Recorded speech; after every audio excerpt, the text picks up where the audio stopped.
turned out to be a fantastic night of song and poetry and art, and I'd just like to say a big thank you to all the guests here who've come far and wide and travelled from far distances. Well, we have people from Ennis, we have people from Waterford, we have people of course from Cork, and we have people probably from Galway and all the different places where Ambrose lived and worked. And it's wonderful that you made this special journey tonight to be here to celebrate Ambrose and Carmel's work. And I want to make a special thank you to the family of Ambrose, and bear with me now that I get all the names right. There's several nieces and nephews and sister-in-laws and cousins. So we have Willie O'Mahony, brother of Ambrose. We have sister-in-law Mary O'Mahony. We have Paddy O'Keefe, brother-in-law. We have John and Anne as well. And we have Brian O'Keefe and John, his nephews. We have Valerie Hegarty, niece and family. We have Breda Russell and Mary and their nieces. And I hope I haven't left anybody out. That's them all. I hear. I'm getting the thumbs up there. That's brilliant. And it's so special that you're here tonight because sadly Ambrose can't be here, but he's definitely here represented by all of you. And it's a wonderful tribute to him that, you know, there's such a turnout here of well over 100 people to admire his work. But the legacy that he's leaving as well is people will see this work day in, day out in the hospital, patients and staff. And believe it or not, we've well over, how many staff there? 3,500, but we've extras because people come and go. So they'll all see this. Patients come and go, but the staff are here for maybe 20, 25 years. We have some staff who've retired have come here tonight. And then the benefit to the patients has been mentioned. I won't go into it again, but it's fantastic. There's a few people too I'd like to say thank you to, because this exhibition couldn't happen without all the support of the staff here. And top of the list, I'd like to thank Frank Power, who's a porter here, and Frank kindly drove all the way up to Ennis to get the paintings from Sister Carmel, who was minding them up there, and brought them down and helped put them up. And we've Joe Crowley, who's on our arts committee. Joe's left now, but he had to put them up. We've the catering staff who provided the lovely refreshments, and Michael McCarthy and all his staff. We have the maintenance who helped hang up some of the paintings and the lighting and the carpentry. We have the wonderful housekeeping who have the place always so wonderful. And that's all these people working in the background. We've Finbar taking a video and photographs, and look, he's working here as well. He'll be going back to work after this. And we have security. We have Donald Cronin and all his team here who provide wonderful security. And I hope I haven't left anybody out. But I'd like to say a special thank you to Carmel, lifelong friend of Ambrose, and to say what a wonderful job you did, Carmel, getting this work to us, because you said it to Joe, who wrote the letter to us, and then we contacted you and got the ball rolling. And without your initiative, we wouldn't have this wonderful collection. And I know I've visited the collection up in Ennis, in the hospital up there, and it looks amazing. And I've visited the collection over in the Marymount Hospice, and it looks amazing.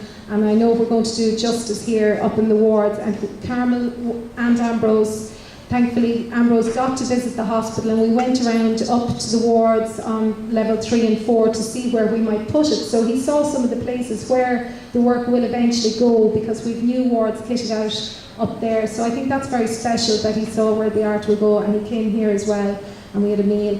So that was very nice. But Carmel and Ambrose inspired each other in their work, and the beautiful poems really complement the artwork. And I asked Carmel to read a poem, but she said she wouldn't, so I'd like to read one on your behalf, Carmel. Yes, it's called Canticles of Light, and as you know, the exhibition title is Canticles of Colour, so the two work very well together, and it was a poem that Carmel wrote for Ambrose, so it's very fitting. So here we go. In the youth of morning, thirsty pleading penetrated the desert sands of life. Moments of inspiration carved its call. There you felt the beginning of all things. You shared in the journey of the sun, dancing in life's energies, merging in its colours and shapes. Drawn down you were into your soft, deep centre, where love levelled all difference, where silence and patience carried you into the heart of the universe, into the heart of God. Before the crows announced the dawn, your heart began to sing, and prayer rose easily from the desert sanctuary in the breathless intervals of time. Colour found your soul, and God blessed the earth. That's a poem by Carmen Lewis.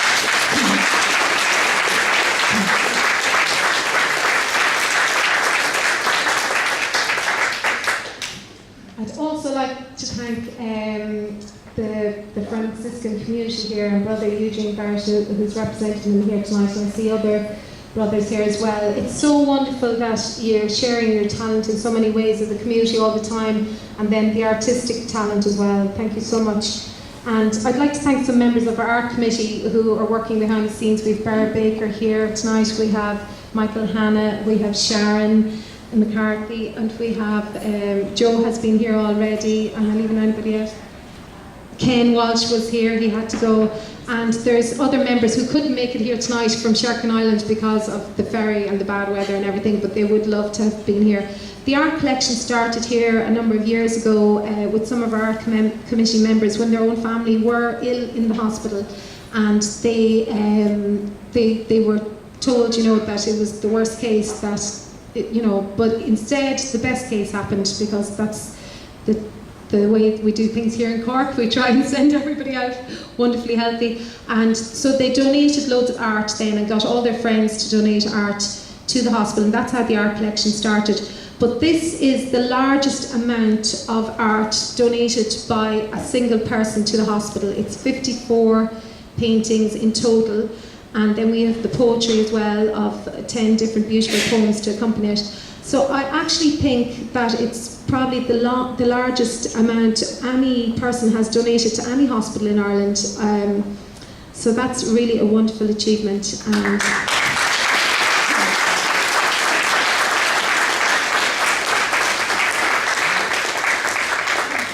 well, I think I've said thank you to everybody, and I'd like to now give, I'd like to call up Carmel to just give a small token of thank you to you.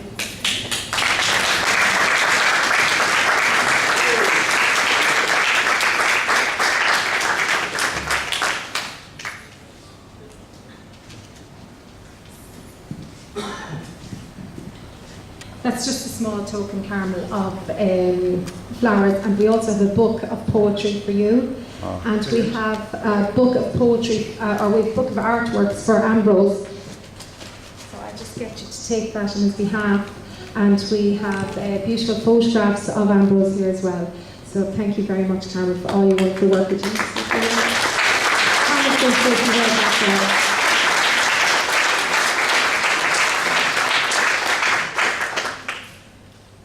It's just lovely that everybody is here. It's so much appreciated that you've come to celebrate this lovely night. I'm really, really so happy, you know, that Ambrose will be remembered for many, many years to come. And for many years, I have likened him to Picasso, to Monet, to Manet, Van Gogh, all his favourite poets, all his favourite artists. And I'm just so glad tonight that he will be held in the memory of so many people down through the years. And I've said many times, just to say something about Ambrose. Ambrose, as you know now, is very fragile, very sick, and, you know, really, I suppose, you know, heading towards where he always longed to go, back to his home in heaven. And I just would really like to say that he blessed the earth in a beautiful way. He was a kind, gentle soul, deeply, deeply humble. He never, ever, ever had any need to put himself out front. He always stood in the background and just simply painted. And he said to me so many times that all his painting was his prayer. He was a very, very contemplative by nature. And every time he did whatever he had to do in the monastery, and then he disappeared, and nobody ever knew where he was. But now we all know where he was. Yeah. And everything that he saw, and this is true of Ambrose. I know him for many years. I don't think in all my knowing of him that I ever heard him say an unkind word about anybody. And one of his favourite sayings was that when you fill your life with colour, that no darkness can ever get in. And I think it's the way he lived his life. Now, so he's sleeping in his lovely bed now in Charleville, and God bless his gentle soul. I would just like to say that to work with Edel was an incredible pleasure.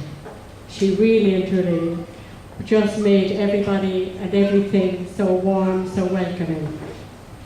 And Frank over there with his lovely children. Frank was actually prepared tonight, if Ambrose had been able, to go up to the nursing home in Charleville and to take him here, even for 5 minutes. And it was that kind of generosity that I found here in the CUH. And for that I will be eternally grateful, because Ambrose deserves it and he has just got his due now. I also want to say of Joe, Joe has been really and truly. Joe was another bosom pal for many years. We all go down to the summer school, and anybody who is interested in the wonders of art and history and poetry and song and fun, go to Joe Creedon's the 3rd week of every July, where the Daniel Faulkner School is held.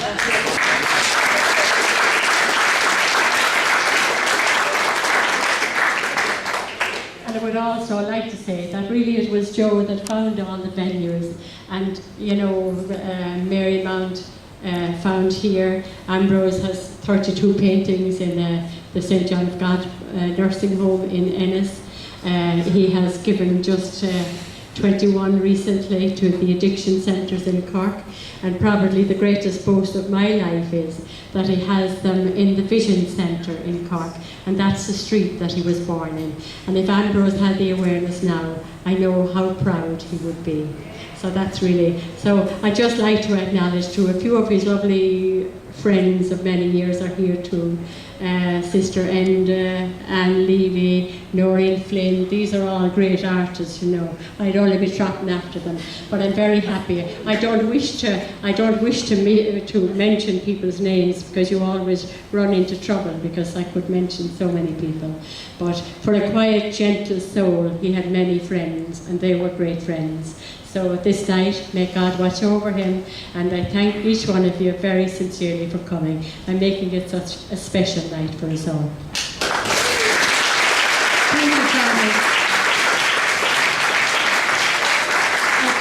Thank you, Carmel. I'm delighted we did chance to ask you to speak, Carmel, because she said she wasn't going to, but it wouldn't have been complete without you. Thank you so much. And Carmel's books are on sale over here, and Bridget, who's kindly helping out as well, thank you, Bridget, is over there if anybody wants to purchase them. Okay, well, I'll hand you back to Joe for the rest of the music, and I would just say to all, mingle and meet each other and enjoy the refreshments.